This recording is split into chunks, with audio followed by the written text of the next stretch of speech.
If you apply for your age pension the wrong way in 2026, you could wait months longer than you need to, or worse, lose thousands of dollars you were always entitled to. And the scary part? Most Australians don't find out until it's too late.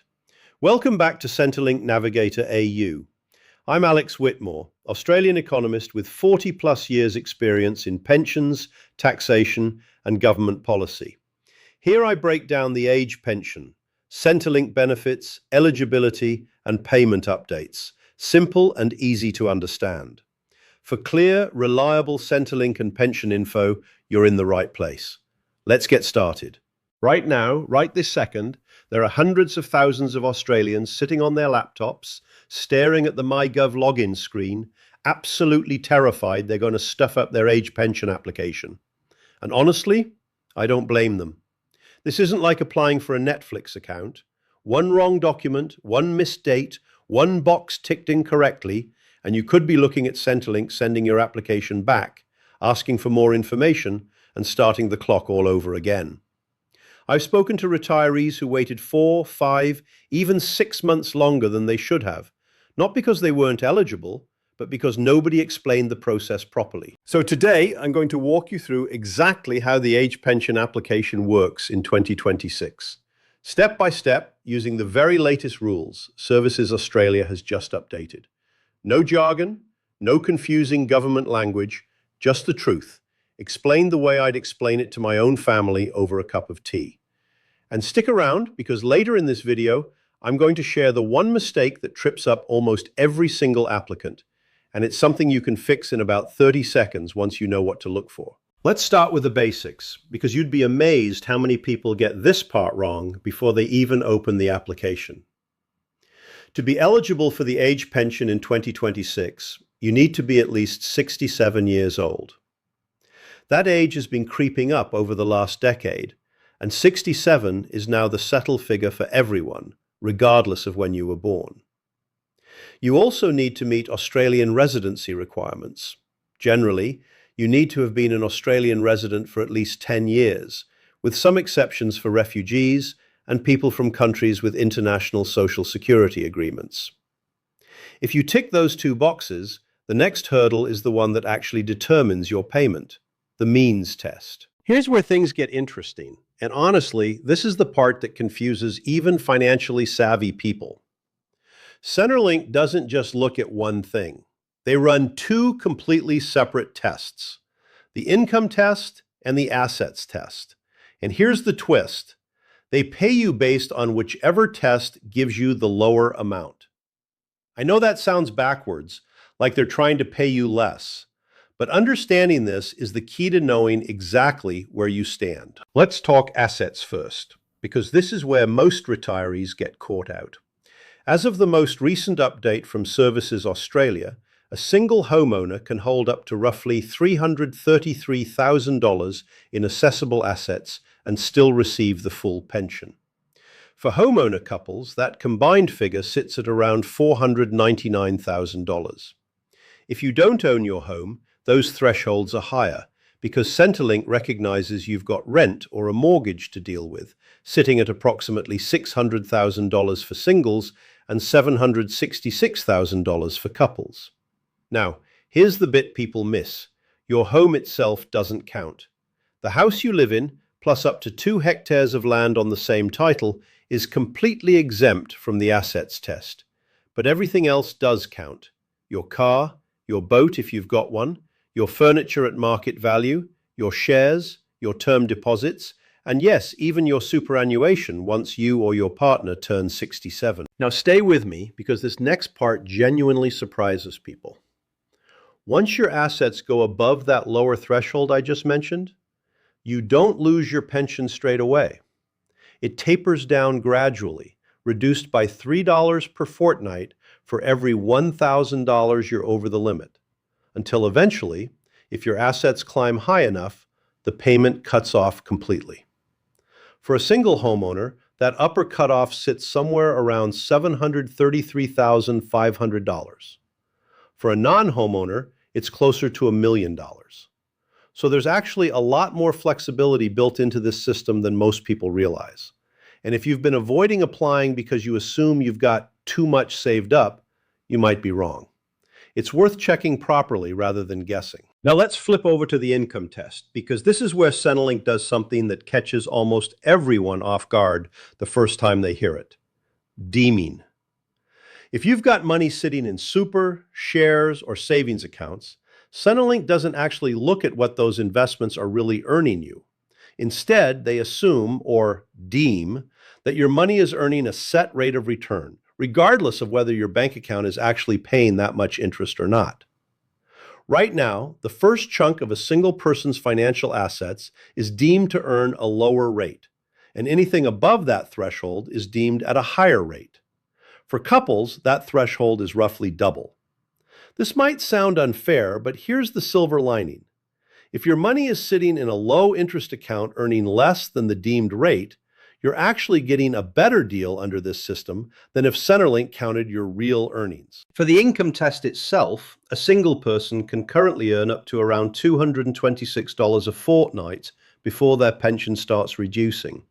And for couples combined, that figure sits at about $396 a fortnight.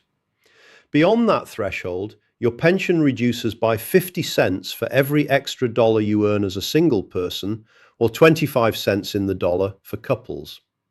And if you're still working part-time in retirement, which more and more Australians are choosing to do, there's something called the work bonus that lets you earn additional income from actual employment without it affecting your pension at all, on top of the income-free area.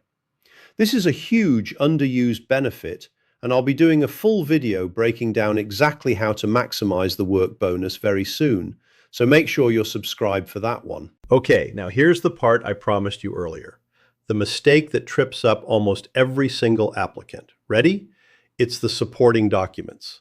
People assume Centrelink just wants a birth certificate and a bank statement, and they get blindsided when their application stalls for weeks because they didn't provide proof of every single asset and income source, including things they forgot they even owned.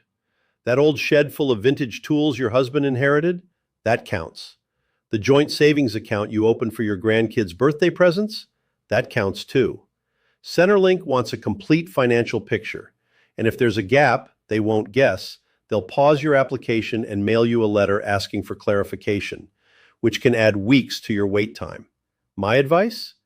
Before you even start the application, sit down and make a full list of everything you and your partner own and earn. Every account, every asset, every source of income. Get it all in front of you first, and the application itself becomes 10 times faster. Now let's actually walk through how you apply. Because in 2026, Services Australia has really pushed people toward doing this online through myGov. And honestly, it is faster than the old paper forms if you go in prepared. First, you'll need a myGov account linked to Centrelink.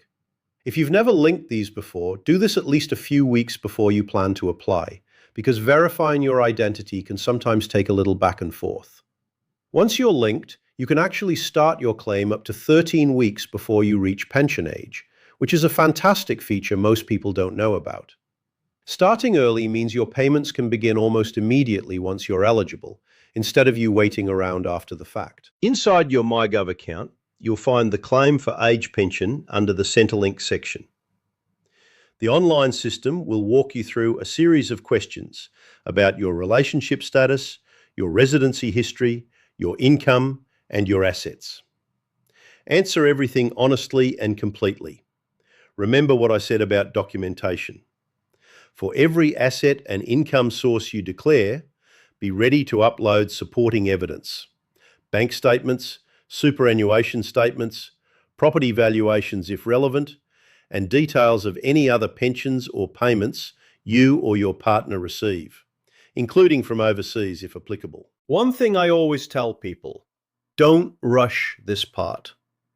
I've seen people submit applications at 11 at night because they wanted it done, only to realize the next morning they forgot to include their partner's superannuation balance. Take your time. Save your progress if you need to step away. Centrelink's online system does allow you to save a claim and come back to it, so there's no need to force it all into one sitting. Once you've submitted everything, Centrelink will review your claim. If everything is in order and complete, current processing times are running at several weeks, though this can vary depending on how busy Centrelink is and how complete your documentation was. This is exactly why I keep hammering the documentation point. A complete, well-prepared application can move through the system dramatically faster than one that gets sent back for missing information. Here's something else worth knowing, especially if your circumstances are tight financially while you wait. If you're in genuine hardship because your assets are preventing you from getting a full pension, there are hardship provisions you can apply for. Centrelink will look at whether there's realistically anything else you could do to improve your financial situation. And if not, they may adjust your assessment. It's not widely advertised, but it exists, and it's there for exactly the kind of situation where someone is asset rich, but genuinely cash poor. And once you're actually receiving the pension, your obligations don't stop there. You are required to tell Services Australia within 14 days if your circumstances change significantly, if you sell a property, receive an inheritance, start a new job, or your relationship status changes. Compensation payments have an even tighter 7-day window. I know that sounds like a lot to keep track of, but most people manage this easily through their myGov account once they're set up. And honestly, staying on top of it protects you from any awkward overpayment situations down the track, which can be a real headache to sort out later. Now, before I wrap up, I want you to think about something for a moment. The age pension isn't charity. It isn't a handout.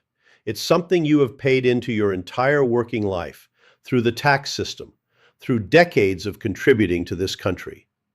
You have earned the right to receive it, and you deserve to receive every single dollar you're entitled to, without confusion, without unnecessary delays, and without missing out because nobody explained the rules properly.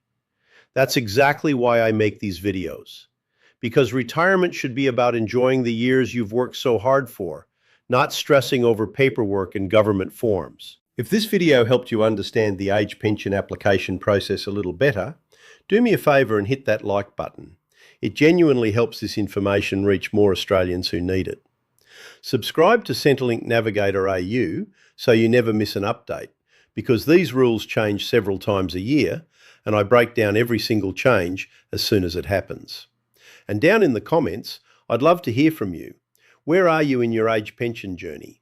Are you just starting to plan, or have you already applied? Let's talk about it together. Thank you for watching, take care of yourselves, and I'll see you in the next one.